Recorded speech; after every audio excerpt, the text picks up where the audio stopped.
Hello there everyone and welcome, it is Niran here, and today it is time for me to bring you yet another installment of things we want to see in FIFA 20 Career Mode. Much love for the support on the first one of these where I talked about 10 of my favourite things that I would like to see in the next installment of Career Mode that I think would better the game mode massively, absolutely massively. There was tons of feedback down in the comment section below, so I've taken some of the best ones from you guys and put them into this video. If there's any more that I happen to miss out, drop them down in the comment section, because the more the merrier really when it comes to these videos and actually getting our ideas out there to EA. If you go on to enjoy the video, slap a like on it and subscribe if you are new to the channel. But let's get into the video proper, and this one was all over the comment section from last time, okay? Customizable kits. I know how difficult this would be to do. Okay, I realize this is a licensing issue because basically EA pay to represent each club in their game. They pay a fixed amount to have Liverpool as Liverpool in that season in their game. So I get that being able to then change the kit or change the sponsors would be very difficult to do, but it would enhance career mode so much. Even literally,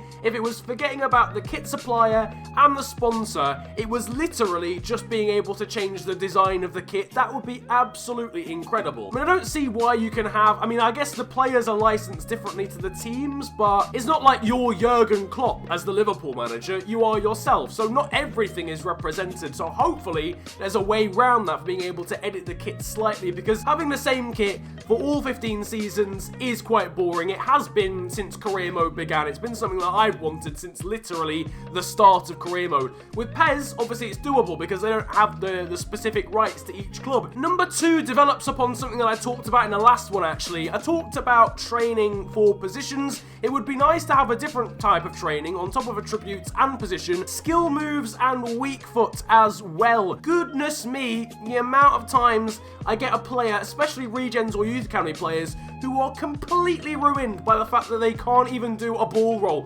Every professional footballer can do a ball roll. Even goalkeepers in the Irish 4th division can do ball rolls. Why is Neymar's regen 1-star skill moves? So at least the ability to train the weak foot and skill moves would bypass that. Surely it's a trainable thing in real life. I realize, okay, not everybody is a ridiculously skillful player. Not everybody has the agility and the balance to be able to pull off ridiculous skill moves, but surely once Neymar's regen, for example, gets 93 balance and 94 agility, it would make sense for him to have good skill moves as well. Maybe there should be a cap for that, the amount of skill move stars or amount of weak foot stars someone has based upon their attributes. That would make sense, and if they haven't reached that potential for weak foots and skill moves and whatever, then you can train them to have a better one. Total club management is number 3, and I know it's already in the game they're in. Yes, I realise that, but I'm talking about total club management. That means something. That is actually good,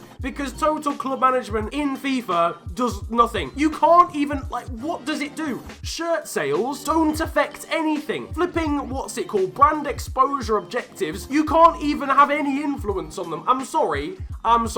Nothing influences them. They either choose to happen or they don't. It's completely useless. If they're gonna have total club management, I want to be able to set the prices for merchandise, set the prices for ticketing. That's what we all thought we were getting. You can't. There's nothing good about that feature at all. So if you're gonna have it, you might as well make it do something or scrap it completely. Same with the press conferences situation. Number 4, I saw a lot in the comment section from last time, and that is stats from other leagues. I want to know who's top goal scorer in the Bundesliga. Why can I not? Why can I only know the stats from my own league? Yeah, granted, you can check the stats from the Champions League or the Europa League or whatever continental competition you're a part of, whether you're in Asia or whatever, or in Europe.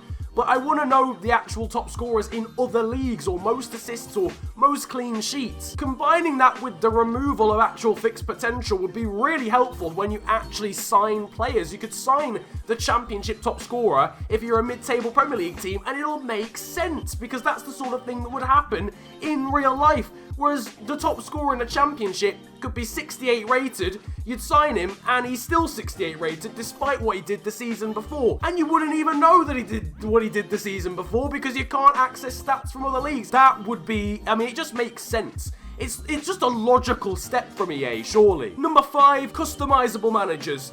Or at the very, very least, more templates for managers. I still can't play as my own ethnicity. Managers have been in the game since I think FIFA 17, and I still can't be a mixed race manager. Mixed race people exist in the world, okay? I want to be my own ethnicity, or create a manager who can be of that ethnicity. Just even, literally, as I said, even if at the very minimum, it's like 10 new head scans for managers. And realistically, we should have the technology to be able to create our own, quite frankly, by now. Number 6 is short and sweet, alright? Better scheduling. And I know this might be quite a difficult thing to actually fix within the coding.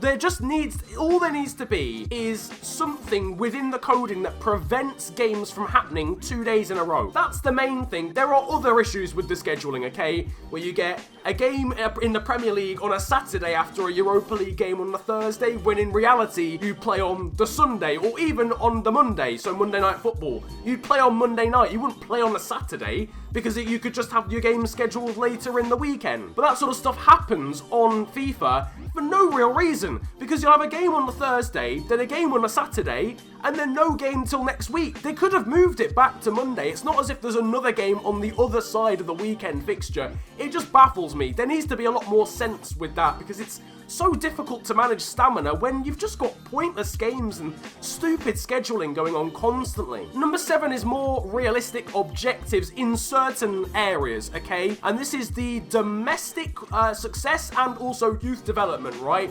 The other ones are alright. I mean, as I said earlier, brand exposure you can't even influence anyway. Continental success is usually pretty realistic, and to be fair, domestic success is usually relatively accurate, but when you're getting promoted and relegated during the course of a road to glory, it's all over the gaff, because you'll be expected 1 year to avoid relegation into the championship, and then the next season you're fighting for automatic promotion.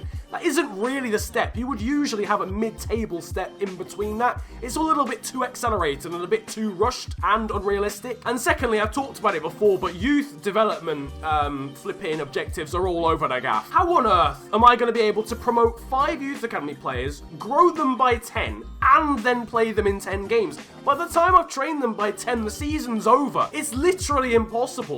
And you get really, really harshly viewed by your board if you don't get them right, depending on how important they are. If it's a critical objective, you're actually screwed. No matter what you do in the season, you're going to come away with a manager rating of like 50 or 60 max. Number 8 is more than 4 save slots. That is it. Bring back 8. Why did you get rid of 4? The fact the journey is being removed should allow for more memory so that you can add 8 save slots back. That is all. Number 9, teams need to start losing players when they get relegated. So many times I'll see a team get relegated and then they come back up with the same squad. That's the reason why leagues never really change over the course of a career mode table that much anyway, because they just yo-yo. So like, say Brighton get relegated from the Premier League, they'll just get promoted again because they don't lose any of their best players, when in reality, half of their team might leave, or certainly the best third of their players might end up finding new Premier League clubs. I had an example where Manchester United got relegated with the likes of Marcus Rashford and Anthony Martial.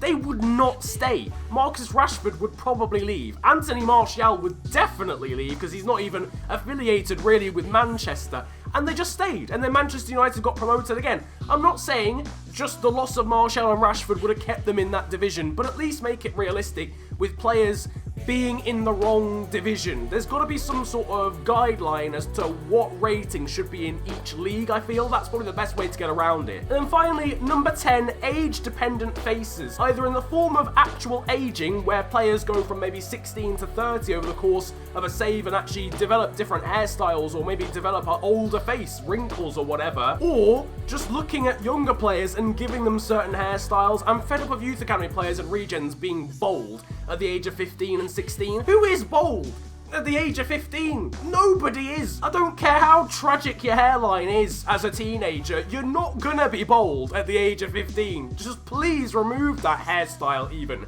from the Youth Academy and Regen pool. That though wraps up today's video on more things we want to see in FIFA 20 Career Mode. Drop any more that I've missed down in the comment section below, because I'll be sure to make a third one if it's what you guys want to see. If you enjoyed this one, however, slap a like on the video and subscribe if you are new to the channel. It's the big red button under the video and it massively helps me out. You can also follow me on social media these days too, my Twitter and Insta at theofficialfng, and links are down below. But it's been a pleasure ranting at you guys today. Have a great day, enjoy yourselves, and goodbye.